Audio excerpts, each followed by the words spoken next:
ಇನ್ನು ಅಧಿವೇಶನದ ಬಳಿಕ ಕಾಂಗ್ರೆಸ್ ಶಾಸಕರು ರೆಸಾರ್ಟ್ಗೆ ಶಿಫ್ಟ್ ಆಗಲಿದ್ದಾರೆ. ಸೋಮವಾರದ ಅಧಿವೇಶನದ ಬಳಿಕ ರೆಸಾರ್ಟ್ಗೆ ಶಾಸಕರನ್ನ ಶಿಫ್ಟ್ ಮಾಡಲಿದೆ ಪಕ್ಷ.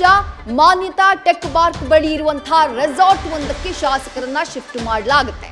ಅಧಿವೇಶನ ಮುಗಿತಾ ಇದ್ದ ಹಾಗೆ ಶಾಸಕರು ಶಿಫ್ಟ್ ಆಗ್ತಾರೆ ರೆಸಾರ್ಟ್ಗೆ. ಯಾವ ಕಾರಣಕ್ಕೆ?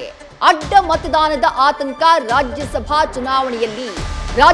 ಚುನಾವಣೆಯ ಹಿನ್ನೆಲೆ ಅಡ್ಡ ಮತದಾನ ಆಗಬಹುದು ಅನ್ನುವಂಥ ಆತಂಕದ ಕಾರಣಕ್ಕಾಗಿ ಶಾಸಕರನ್ನ ರೆಸಾರ್ಟ್ಗೆ ಶಿಫ್ಟ್ ಮಾಡೋದಕ್ಕೆ ಕಾಂಗ್ರೆಸ್ ಪಾಳಿಯ ಸಿದ್ಧತೆಯನ್ನ ಮಾಡಿಕೊಂಡಿದೆ ಅನ್ನುವಂಥ ಮಾಹಿತಿ ಲಭ್ಯವಾಗ್ತಾ ಇದೆ.